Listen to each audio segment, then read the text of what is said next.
class. How's it going? It's good to be with you all again.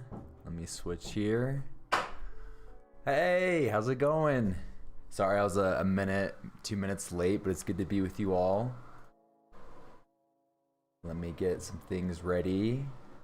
So the plan for today right now is I'm going to show you, for those that just forgot because it's been a couple weeks, how to access our history book. And then we're going to jump into our lesson. And then when we're done with the lesson, we can take time, if you guys want, to talk about your Christmas, your holiday break, okay? So it's good to see you all here, though. We got Scotland here. Hey, Scotland. Mason. Is there anybody else that's coming in? I did cut my beard, yep. I grew it out for Robin Hood, but cut it for the new semester. Hey, Mason. Okay, so, yep. Here is Canvas. So those that need to remember how to access our book, you go to 4th grade history. Let's have it load. And then you go to Mr. Gowdy's history class, right? Because we're in Mr. Gowdy's class. Let's see if it loads. You click on the picture, and then right here you have your quarter 3, right? So you'll click on that link right there, right? I'll redo that again right here, this link, and this will pull up the online PDF for your book, okay? We're gonna be studying.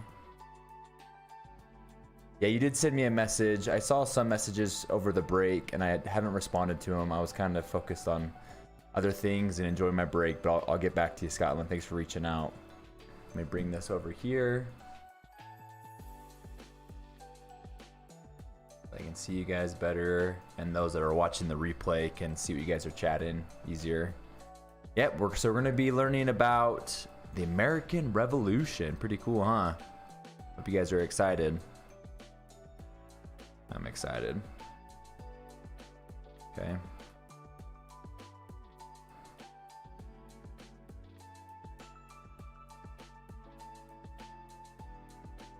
Oh, you texted me today? Okay, I'll have to check. Thanks.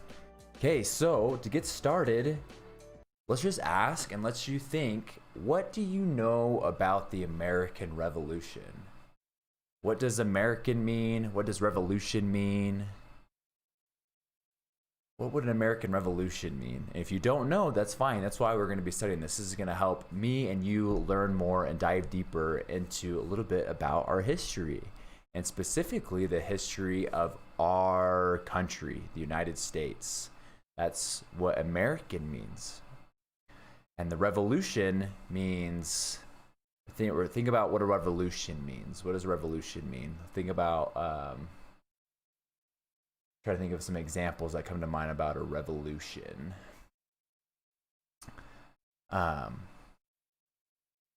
You know, a change, right? A revolution is a change. You can think about the technology. We've gone through the technology revolution, right? Like, I think about what comes to mind is Steve Jobs, and when he created Apple with him and Steve Wozniak, I think was his name. They kind of created this home computer revolution, right? Where, you know, we're able to work and do so much on the computers, and now we have like this smartphone revolution. We're able to do so much with our smartphones. Scotland is saying the War of 1775, 83. Nice. Scotland looks like she's already learned about this stuff. That's awesome. So we're going to learn more about what an American revolution, what American means for us that are Americans. Some of us are just born Americans. Some of us are Asian Americans, Black Americans, Native Americans, right? We all share this common unified aspect of ourselves being American. So we're going to learn more about what that means. And we're also going to learn specifically about this American Revolution, how it took place, what it was, when did it happen, what does it mean to us. So we're going to dive through that throughout this quarter, okay? So we're going to be just studying American Revolution, and we're starting with chapter 1 today, let's meet the colonists. And let's pull up our big question, right? What does the big question say? Do you see that on the right side of that page? What does it say? In what ways did the colonies change over time? Okay. So that's what you're going to answer in the discussion post, the big question. And we do have the core vocabulary. That's your other assignment. Your two assignments for, well, I guess your three assignments for each chapter is to read the chapter either with us as a class or on your own, to fill out the chapter vocabulary, and make sure you're using the definitions from the book. Please do not copy and paste the definition from Google. I want you to use the definitions from the book. That will help me know that you're actually in the book. And then answer the big question. So those are your three assignments for every chapter that we do. And remember, you can get extra credit for each chapter by creating your own sentence by using one of the core vocabulary words. It doesn't look like Chloe's here. Chloe's usually the one that's typing in the chat commands. I did get the chat commands ready for today for the big question and for the core vocabulary. So if you want to remember what the big question is or what the vocabulary words that we are covering for this chapter, remember, you can put exclamation point core vocabulary, all one word, or exclamation point the big question, okay, in the chat, and then it will pop up. So during this chapter, we're going to be able to explain why immigrants, and what an immigrant is, why they came to the American colonies. We'll be able to list the factors that began to unify the diverse population of the American colonies. So we'll learn a little bit more about what unifying means and what diverse means. And then as always, we'll learn those core vocabulary words. So let's start reading, okay? Coming to Pennsylvania. On a pleasant summer day in 1750, a ship carrying 400 Germans arrived at the docks in Philadelphia, and that's on the East Coast. These newcomers were about to begin their new lives in a new place. Even 100 years earlier, the arrival of 400 immigrants was not big news. Okay, so let's pause. What is an immigrant? An immigrant is a person from one country who moves to another country to live. Okay, so some of you guys might be just new immigrants to the United States. My ancestors were immigrants to the United States. They came from Hungary, Scotland, and Ireland, and came here kind of to the same area, about Pennsylvania. So similar to what we're reading about right now. Let me pause really quick. Scotland put in the chat the War of 1775-83, in which the American colonists won independence from British rule. Nice. So it looks like Scotland has learned about this and is sharing about some things that we're going to learn. That's awesome. Thanks, Scotland. All right, so let's continue to read. Back then, many people wanted to start a new life in an English colony. All right, let's pause again. What is a colony? A colony is an area or region or country that is controlled and settled by people from another country. So they came as immigrants and wanted to start a new colony. At the time, there were 5 English colonies in North America. By 1750, there were 13 English colonies on the East Coast of what became the United States, or maybe the United Colonies. All of them were strong and growing. Almost every week, a ship arrived with more immigrants. The population of the colonies had already passed 1 million and was quickly climbing toward 2 million. Settlements had spread from the Atlantic Ocean to as far west as the Appalachian Mountains.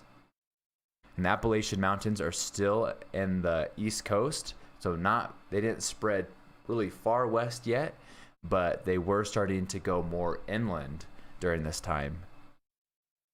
And let's look at this cool picture, probably depicting people coming, some immigrants coming to the new American colonies. And that's what it says, huh? Immigrants by the hundreds arrived in the American colonies in the 1700s.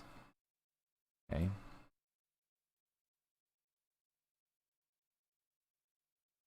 All right, just checking to see if there are some fun questions we can ask. Coming up, we have some questions coming up. All right, so why had so many people come to the British colonies in North America?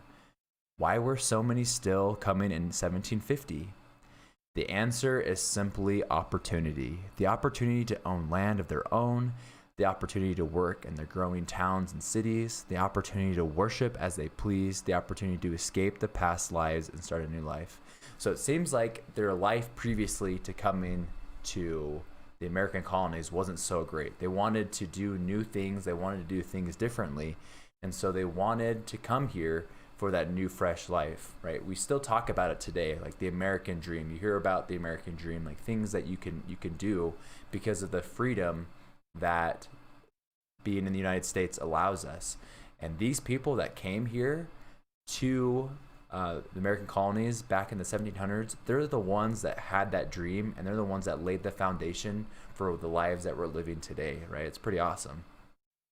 You probably have had opportunities, right? Some of you guys are just coming to Hozho for the first time because you want that opportunity to have this better way of education, right? And I know this year is a little bit different than what Hozho usually would be, but you came to Hozho for this new opportunity, right? Some of you guys have come to Gallup or have moved because of the opportunities. That's why I came here, because the opportunity to interact with you guys and be a teacher and to, be a part of this awesome education system that we're all a part of. Let's see what Scotland said. She said that that is what they used back then because they had no planes to travel, and they used that to travel. Nice. Yeah, that's a good point, Scotland. They used boats and ships because they didn't have planes to travel across. It probably would have taken many weeks, definitely many days, possibly weeks, to get across. I remember I flew from, I think, New York overseas to Hungary, so over to Europe, and it took about 7 hours, I think, maybe 9 hours. And so imagine doing that trip on a ship. It would take a long time. Okay, so we just talked about these people wanted to come to the Americas for a new opportunity, right? So who were these colonists? Where were they from? They were mainly ordinary people, farmers and people from small towns. Most colonists were from England, but a large number, almost a third, came from Germany. Many other came from Scotland, Ireland, Wales, Sweden, Netherlands. And like I said, that's right there, Scotland and Ireland. Those are, my ancestors. Where are your ancestors from? You can put that in the chat or in the comments below. Share where your ancestors are from or how your family got here to America. That'd be awesome to hear. So not all those who migrated to the colonies traveled willingly. All right, so let's pause really quick. Migrated. What does migrated mean? We kind of talked about that. That means to move from one place to another to live. You've probably learned about animals who migrate. Animals migrate south when it's the winter to stay warm, and then they will migrate back home during the summer back to their lands. So they move around to different places to live. Some of you guys might have migrated from state to state to live somewhere else. These people have migrated from Europe, England mostly, to the United States. But it's saying that some of them didn't migrate, or some of them didn't move here willingly. I wonder why. About 1 person in 5 was enslaved. So out of every 5 person, 1 of them was an enslaved person, right? So 1 in 5 was about an enslaved person. So they definitely did not come here willingly. They were forced. And most of them came from Africa. Most eventually found themselves in the South, but there were enslaved people in the North too. Almost none of the people who came from Africa were free. So almost everybody that came from Africa were enslaved people, which, as we know now, was not good, but back then that was kind of part of life. So life in the colonies. More than 9 out of 10 colonial families lived on farms. So if there's 10 families all together, almost 9 out of 10, so just one of them, 9 out of 10, were people that lived on farms. They farmed their land by themselves. Every member of the family had a job to do. As a result, they produced nearly everything they needed to survive.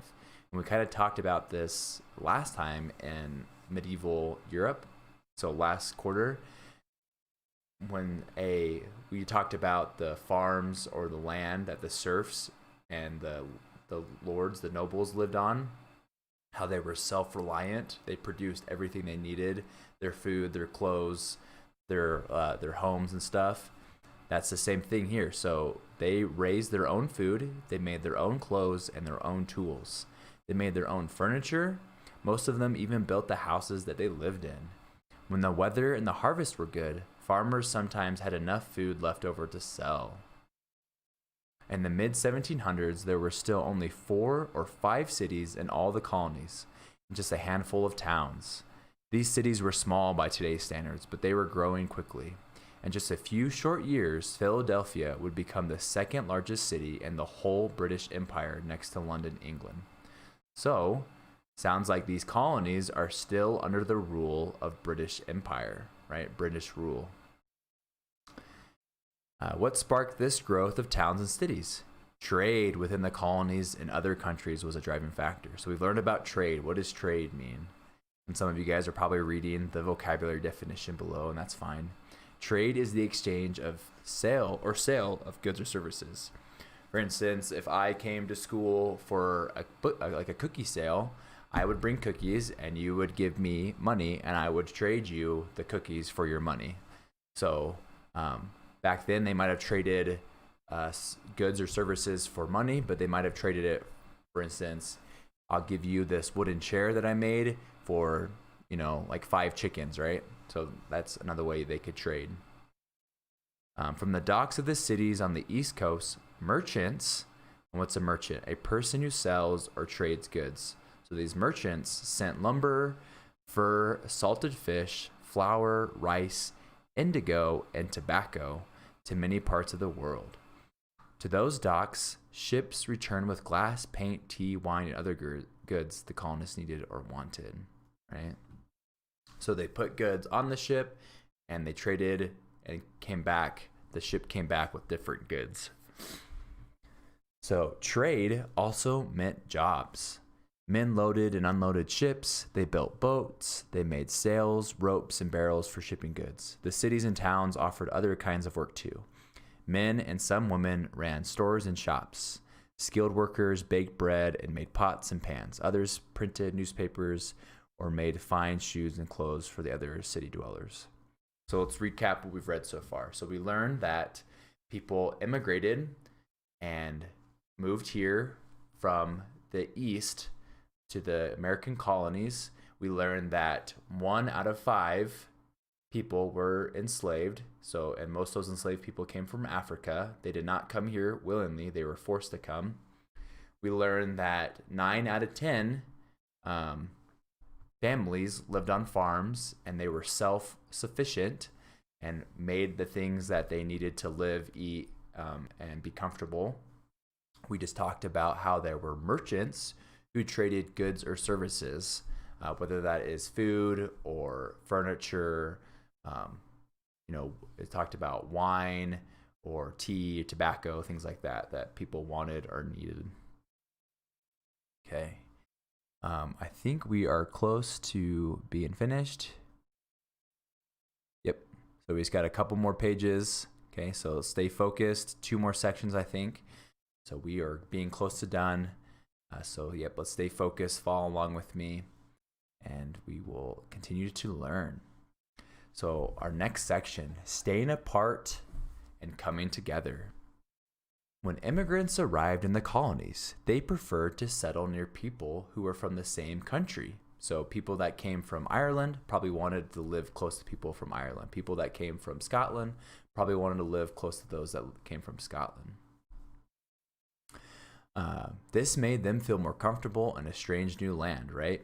So some of you guys that have probably moved, it's kind of tough sometimes, and so you don't know new people, and so you could probably kind of hang out and hang with your family or your relatives that you moved with for a little bit until you become more comfortable, and then you start meeting people, and then you can kind of start working outside your circle. But until then, you feel more comfortable with those that you are familiar with. They could speak their own language and follow their own traditional ways of life. They wore the same kinds of clothes they had worn in their homeland and built the same kinds of houses. In time, however, something interesting and important happened. Immigrants immigrant groups began to borrow ideas and customs from each other. All right, let's pause. What is a custom? A traditional way of acting or doing something. And so here in Gallup, we have the reservation around us, right? And so the people that live on the reservation or are connected to the reservation probably have different customs or ways of living or ways of doing things than those that don't, right? And you probably can think of examples right now. So that's an example of customs. So for example, consider the log cabin. Swedes, those people from Sweden, right? Swedes had built log cabins in their homeland. In the colonies, they found plenty of trees that could be used to build homes. A log cabin was easy to build. 2 strong settlers with axes could build one in a couple of weeks. Other groups came to North America with their own ideas of how to build a house. When they saw the log cabins built by Swedish settlers, they realized that these homes were perfect for life on the frontier. Okay, let's pause right there. What is a frontier? Let's read this together. Where newly settled areas adjoin unsettled areas of the wilderness. So as you're exploring and as you're, migrating or moving from a known area into the unknown area, that's the frontier, kind of the front line of exploration into new areas that are being settled. Soon, settlers from many different countries built log cabins like the ones built by the Swedes. So here is a picture of people building their log cabins. And it doesn't say if these are Swedes or not, people from Sweden, or these could be people borrowing the ideas from the Swedish and building their own log cabins. But it shows the men using axes and cutting down trees. This one looks like he is working on shaping this log cabin for maybe a wall or maybe the roof or something. All right, so this borrowing of ideas and customs among immigrant groups even changed the way colonists spoke. Most colonists spoke English, but English speakers began to borrow words from the other languages spoken in the colonies. They borrowed the words noodle and pretzel from German. They borrowed the words waffle, cookie, and sleigh from Dutch. The words pecan, moccasin, skunk, and squash came from the Native American languages. Words such as yams, banjo, and tote came from African languages. And so as you are going through literacy, you'll probably be hearing words that don't follow your literacy rules, right? And a big part, usually the reason why words that we use today don't follow your literacy rules is because we have borrowed them from different countries or different languages. The use of words borrowed from other languages created a new form of English that would eventually be called American English. Little by little, this new American English became the language of the children and grandchildren of immigrants from other lands. And that's us, great-great-grandchildren or great-great-great-great-grandchildren, people that came from different countries, those immigrants that came here. All right, better roads. And I think this is our last section. Okay, guys, so you're almost done. Stay focused with me. Let's finish strong, and then we can have a few minutes to talk and chat about your guys' awesome breaks, and then we can start working on other things that we want to get done today. So by the 1750s, the colonists were also being brought together by improved roads. And we all know how nice it is to drive on a good road or how uncomfortable it is to drive on a bumpy, not very good road, huh? These roads were not very good compared to our own. They were narrow, often muddy, and filled with tree stumps. Still, they were better than the roads of 50 or 100 years earlier. These roads made it easier to travel through the colonies. Easier travel led to increased trade among the colonies. Better roads also improved communications by speeding up the exchange of information. In the mid-1750s, mail delivery between Philadelphia and Boston increased to once a week instead of every 2 weeks, right? And we learned about, the postal system during the dynasties of China, right? So they're using that then as well. So that meant that newspapers printed in the cities could be delivered to colonists.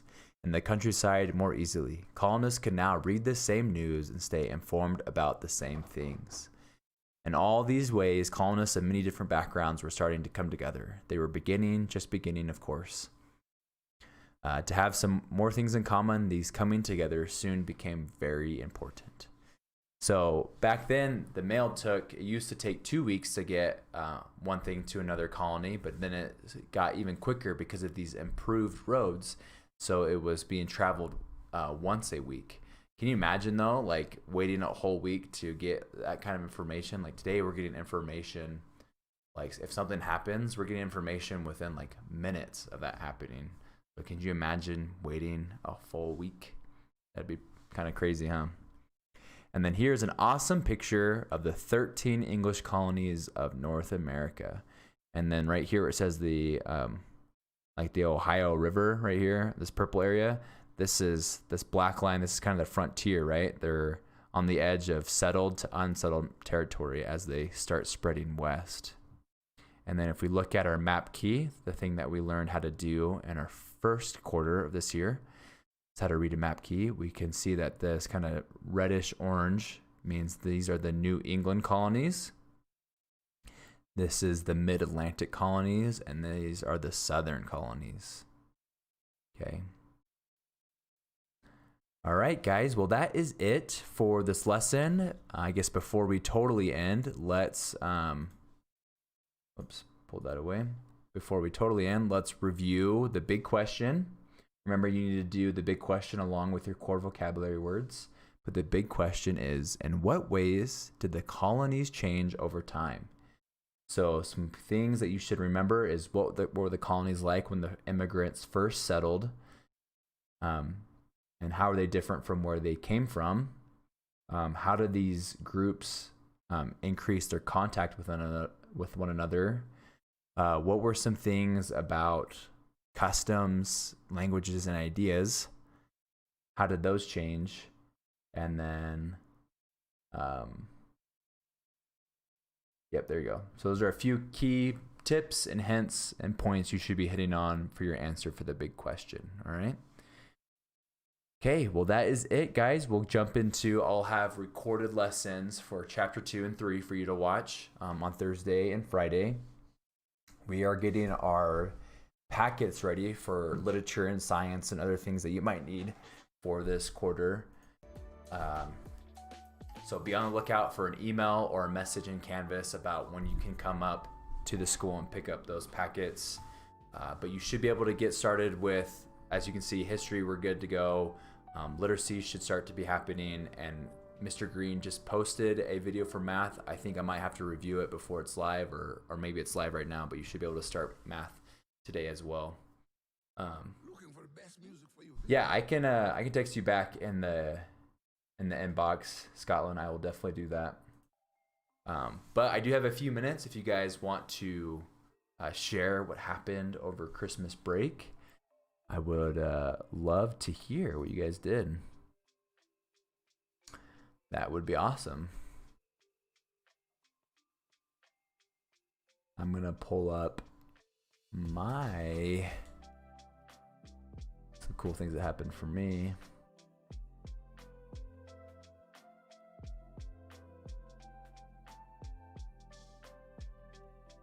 Is your aim in... So while I'm kind of waiting for you guys, I've been working on my other YouTube channel in my free time, when I do have free time. And it had some pretty good growth right here. Let's see if you can see it. Yep. So I had some pretty cool videos that got a lot of views right here. This one got 30,000 views. This one got 64,000 views. This is my gaming channel. So this was a lot of fun stuff that happened over break. This one didn't do as well, but it's better than this one, right? So this was kind of fun. This is, like I said, this is what I do in my free time. I like gaming, and so that was a fun thing that happened over the break. It was fun spending time with my family. It was my boy's second Christmas, so it was fun to spend time with him on his Christmas. Looks like Josh just came here. Mason saying that his sister's birthday is tomorrow. That's fun. We finished the lesson, Josh. Maybe you were here before, but we're just kind of chatting right now. So we're just kind of sharing some cool things that happened over our break, and I was just kind of sharing mine while I waited for you guys to respond.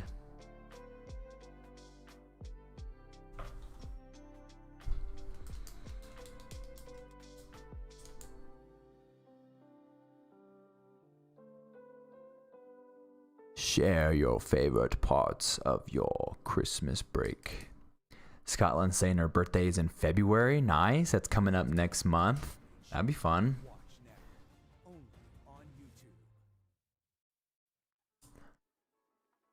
February 20th. Nice, Scotland.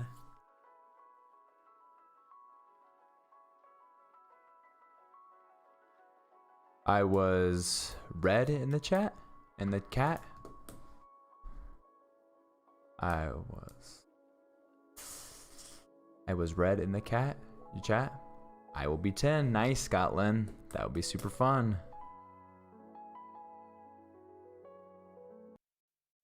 My 10th birthday. I'm trying to remember. My 10th birthday, I think I was in Texas. Maybe I was in Washington. I can't remember. Nice. Josh is 10.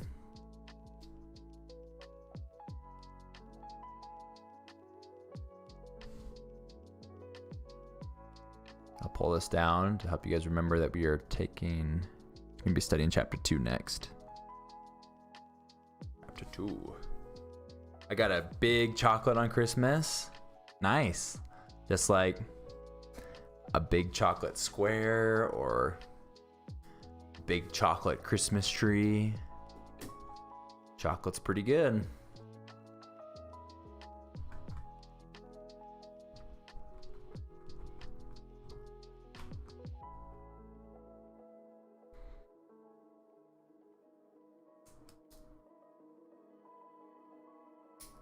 Scotland saying I spent Christmas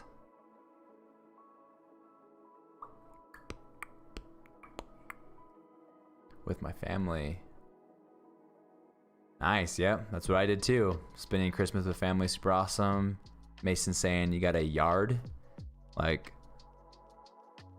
a yard of chocolate, or you got like a yard in your backyard.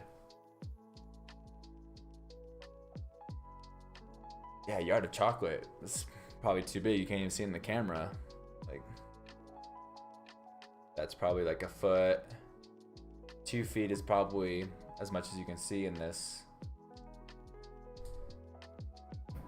You got a sewing machine? Nice. That's probably close to a yard. I'm trying to see if I can fit in this camera.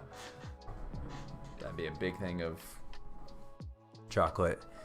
Josh is saying you got a drone. That's cool. A stick yard. Okay, cool. Nice. Like for measuring. What kind of drone did you get, Josh? I have a drone as well. I've had it for a couple years now. Scotland says you got an Apple Watch. That's really cool. A lot of cool things you could do with an Apple Watch. I got some new headphones. I got some cool books to read, clothes. I got a lot of sweet stuff. A stick yard. Is it to help measure things, Scotland? Or not Scotland, sorry. Mason. You got shoes, Scotland, nice. Like a stick yard.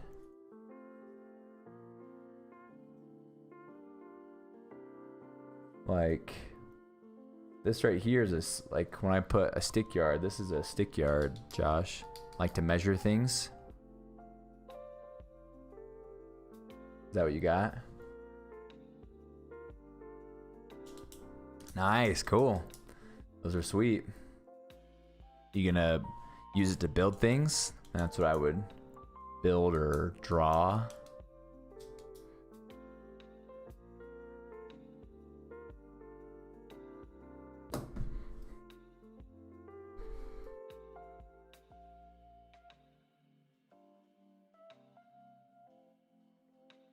And a lot more stuff, yeah. Did Santa bring anything fun? Santa brought my baby boy a lot of cool stuff. He was having a lot of fun that morning.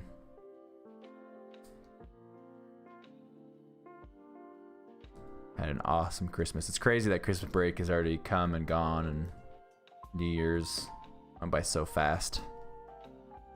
But the second semester, these next 2 quarters are gonna go by really quick too. Your sister's turning 12 tomorrow. Nice. The big 1-2.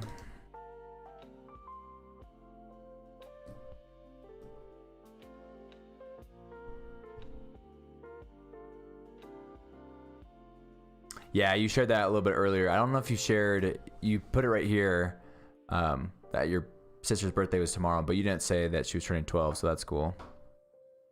It's all good. No worries.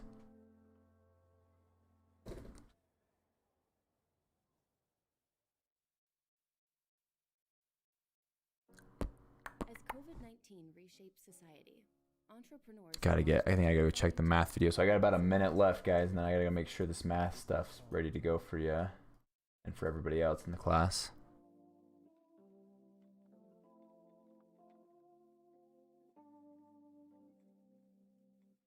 All right, I have to go. Have a good day. I have a piano lesson right now. Nice. Have fun with your piano lesson, Scotland. I'll talk to you later. I'll check that post that in the message in the inbox on Canvas. But yeah, probably gonna end the stream, guys. It was awesome talking with you all. Take care, Scotland, Mason, Josh. You guys are awesome. Keep it up. Let's have an amazing quarter, all right? Let's stay on top of our work, get ahead, and I'll see you guys in the next video, okay? See ya.